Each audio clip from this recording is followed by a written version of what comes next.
Hello বন্ধুরা, good morning and welcome back to my channel. আশা করছি তোমরা সকলে অনেক ভালো সুস্থ আছো, আর আমিও অনেক ভালো আছি। তো আমার নতুন চ্যানেলে তোমাদের অনেক স্বাগত জানাই। তো অনেক দিন ধরে ভিডিও পোস্ট করা হয়নি, তো আজকে একটা নতুন ব্লগ নিয়ে এসেছি। আজকে 22শে এপ্রিল। তো আমার বিয়ের 2 মাস পূর্ণ হয়ে গেছে এই 20 তারিখে। 20 ফেব্রুয়ারি আমার বিয়ে হয়েছিল, তো 2 মাস পূর্ণ হয়ে গেছে। অনেকদিন ধরে ভাবছিলাম, জানো তো, যে আমার স্টুডেন্ট কয়েকটা ছোট ছোট স্টুডেন্ট আছে, তো তাদেরকে ভেবেছিলাম যে তাদের যেহেতু আমি বিয়েতে নিমন্ত্রণ করতে পারিনি, তো অনেক দিন ধরে ভাবছিলাম যে তাদেরকে আমি নিজের হাতে রান্না করে খাওয়াবো। মানে নিজে তো সেরকম রান্না বান্না পারি না, তো যাই হোক আমি ভেবেছিলাম যে বাড়িতে কিছু ওদের রান্না করে খাওয়াবো।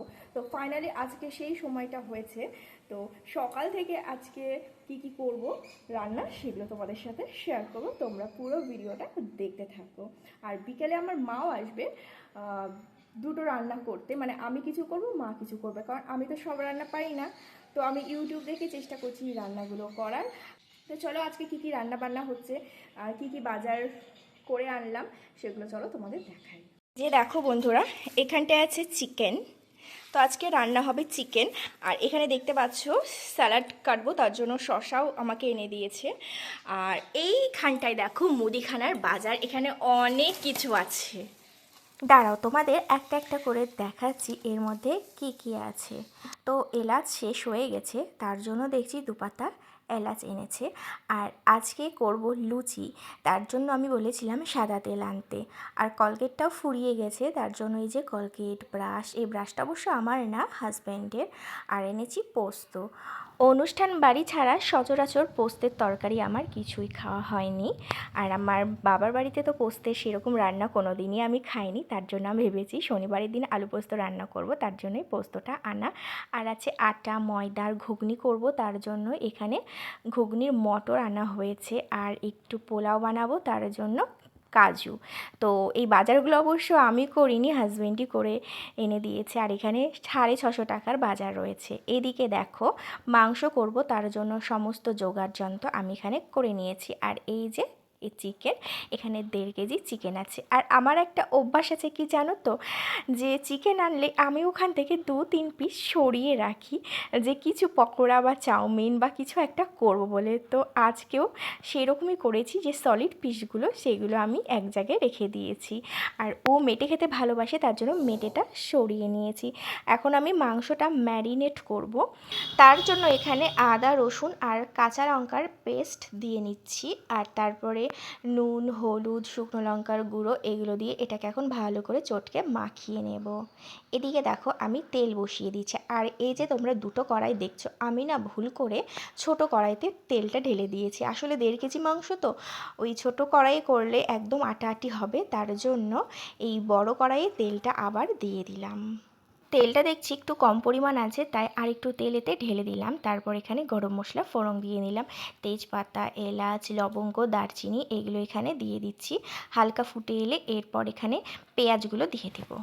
আমার মনে হচ্ছে পেঁয়াজটা একটু বেশি কাটা হয়ে গিয়েছে, তাই একটু বুঝে শুনে পেঁয়াজটা দিলাম, শেষে পেঁয়াজটা দিলাম না, যদি বেশি হয়ে যায় তার জন্য ওইটুকু পেঁয়াজ রেখে দিলাম। আর আগে থেকে আমি 4 পিস আলুও ভেজে রেখেছিলাম, যেহেতু আজকে মাংসটা কষা কষা করব, আর কষা মাংসে না আলুটা ঠিক চলে না, তবুও আমি 4 পিস আলু এখানে দিয়ে দিয়েছি।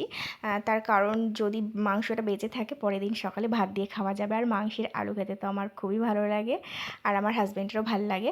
তারপরে দেখো পেঁয়াজটাকে একটু নেড়ে চেড়ে আমি এতে ওই পেস্টটা আরও একবার দিয়ে দিলাম, যে আদা রসুন কাঁচা লঙ্কা সেটা।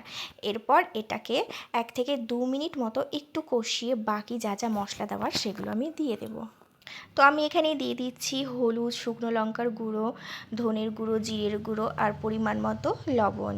তো এটাকে আমি এখন কিছুটা সময় ধরে ভালো করে কষিয়ে নেব। একটু নাড়তে না নাড়তেই দেখো কি সুন্দর লাল লাল কালার চলে এসেছে। এটাকে আমি এখন 5 মিনিট মতো কষিয়ে নিব। একটু তেল ছেড়ে এলে তারপর এর মধ্যে দিয়ে দিব টমেটো পেস্ট। তো টমেটো পেস্ট আমি দিয়ে নিচ্ছি, আর তারপর এটা ধুয়ে আবার ভালো করে একটু জলটা দিয়ে আবারও 5 থেকে 7 মিনিট মতো এটাকে ভালো করে কষিয়ে নিব। আর এই করতে করতে যেন সকাল থেকে আমার কিছু খাওয়া হয়নি। তো চলো দুটো ভাত খেয়ে নিই। এখন ভাতটা হয়ে গিয়েছে, আর কালকের যে ডাল তরকারি আছে সেটা দিয়ে এখন আমি খেয়ে নিব। আর একটু পাঁপড় ভেজেছি, সেটা এখন নিয়ে নিব। ভাতটা আমি বেড়ে নিচ্ছি আর খাবো 5 মিনিট পরে, মানে ম্যারিনেট করা মাংসটা এর মধ্যে দিয়ে নিব, তারপর একবার আমি খেতে বসবো। তো ভাতটা আমি এখন বেড়ে নিলাম। এইদিকে দেখো আমার কষানো একদম কমপ্লিট, তেল ছেড়ে দিয়েছে। এখন আমি এর মধ্যে ওই ম্যারিনেট করা মাংসটা দিয়ে নেব। আর কালারটা দেখো বন্ধুরা কত সুন্দর এসেছে।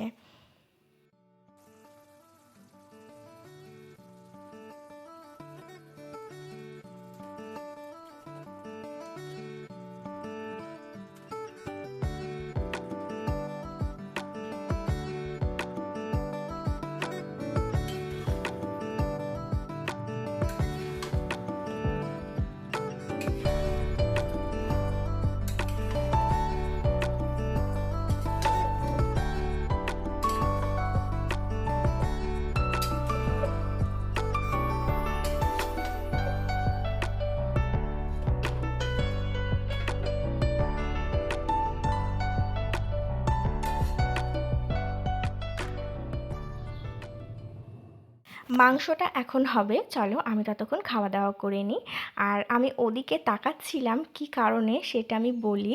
তো অনেক দিন ধরে একটা ব্যাঙ এইখানেই রয়েছে, আর ব্যাঙটা মাঝে মাঝেই ডাকে। আর ব্যাঙটা না এত জোরে জোরে লাফায়, মানে একদিক থেকে পুরো আরেক দিকে চলে যায়। তো ব্যাঙটা অনেক দিন ধরে ভাবছি তাড়াবো তাড়াবো, কিন্তু খুঁজেই পাই না ব্যাঙটা কোথায় থাকে।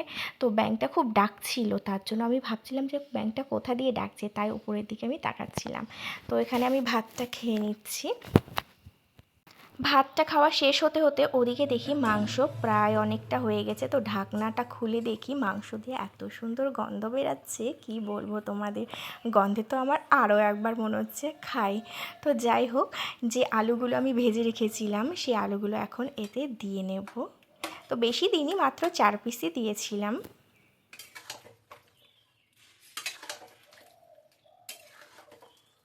দেখতেই পাচ্ছ তোমরা, আমি কিন্তু এক ফোঁটাও জল দিইনি। মাংস থেকে কতটা জল ছেড়ে দিয়েছে। তো আমি বললাম যে কষা কষায় রাখবো, তো তার জন্য আমি বেশি জল দিব না, সামান্য একটু জল দিব। তার জন্য জলটা গরম করতে দিয়েছিলাম। আর এই যে জলটা দেখছো এটাই ফুটে ফুটে আরও অল্প হয়ে যাবে। চলো মাংসটা ততক্ষণ হোক, আমি ততক্ষণ ঘরটা গুছিয়ে নিই। দেখতে পাচ্ছ আমার বিছানার কি অবস্থা। আর ওই যে নববর্ষে পেতেছিলাম সেই বিছানাটাই কিন্তু এখনও আছে। তো লাইটটা জ্বালিয়ে দিলাম। চলো এখন আমি আমার বিছানাটা ভালো করে গুছিয়ে নিই।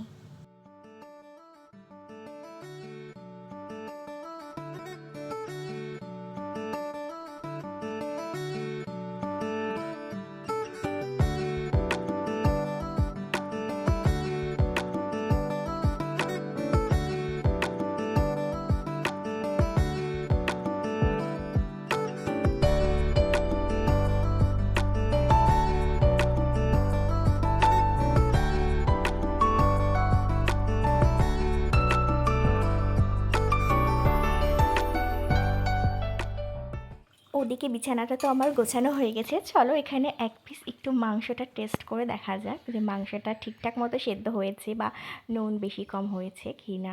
তো খুবই গরম, যার জন্য আমি খেতে পাচ্ছিলাম না। আর আমি এখানে একটু মেটেটা টেস্ট করে দেখছিলাম।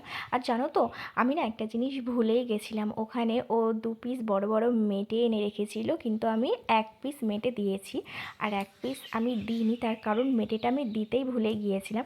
তাই ভয় পাচ্ছিলাম যে মেটেটা যদি না গলে বা কাঁচা কাঁচা থাকে, তার জন্য একটা মেটে দিয়ে দেখছিলাম যে কেমন লাগে। তো আমি তার জন্য মেটেটা খেয়ে দেখছি, বাট মেটেটা একদম পারফেক্ট হয়ে গেছে। আর একটা মেটে আমি রেখে দিয়েছি, ভেবেছি পরে মেটের কিছু পকোড়া বানিয়ে খাবো। আর দেখো মাংস এখানে আমার একদম কমপ্লিট, লাস্টে মিট মশলা দিয়ে নামিয়ে দিয়েছে। আর মাংসটা কেমন লাগছে তোমরা জানিও। মাংসটা খেতে কিন্তু সত্যি খুব ভালো হয়েছিল। আর এই যে শশাগুলো দেখছো, এগুলো এখন আমি ফ্রিজে ঢুকিয়ে রাখবো।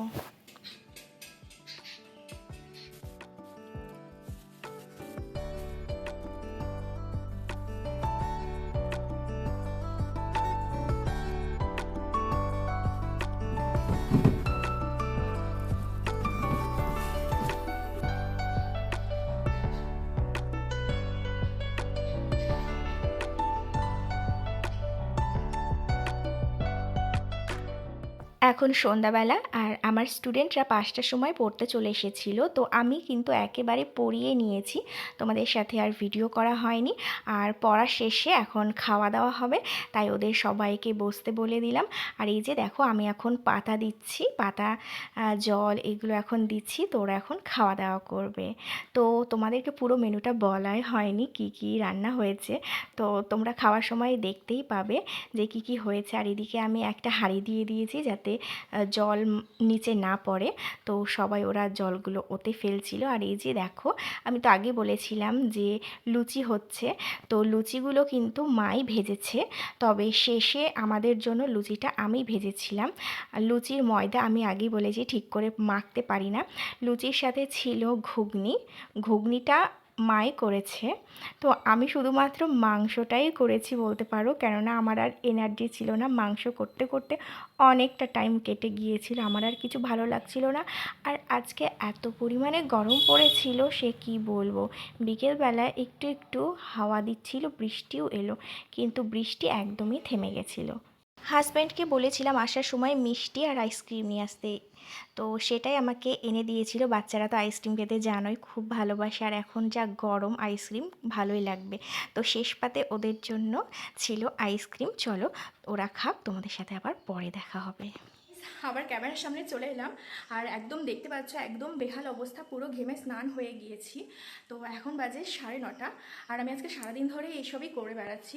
তো দেখতে পাচ্ছ এই যে রান্নাঘরে, তো চলো তোমাদের দেখাই যে আমি এখন কি করছি।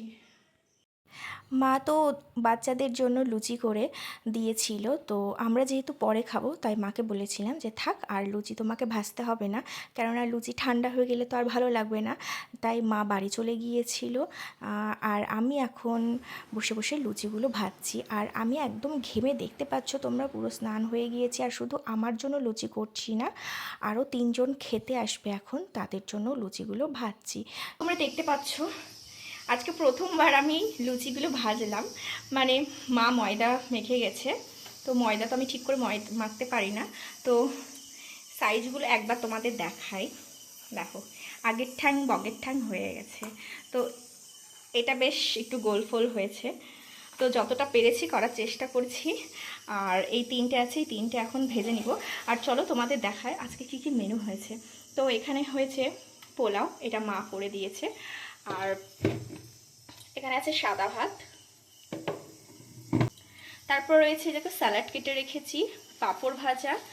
আর 3জন এখন খেতে আসবে, আমার ভাসুর আর ওর বন্ধুরা, তো তাদের জন্য বেড়ে রেখেছি। আর এখানে হয়েছে লুচি দিয়ে খাওয়ার জন্য ঘুগনি, আর এদিকে আছে আমডাল, আর এই দেখতে পাচ্ছ মিষ্টি। তো আজকে এইগুলোই খাওয়া দাওয়া হচ্ছে। ব্লগটা আর বড় করছি না, ব্লগটা এখানে শেষ করছি, ভীষণই গরম লাগছে। তোমাদের যদি আমার এই ব্লগটা ভালো লেগে থাকে তবে প্লিজ লাইক কমেন্ট সাবস্ক্রাইব করে আমার চ্যানেলের পাশে থেকো। ধন্যবাদ সবাইকে।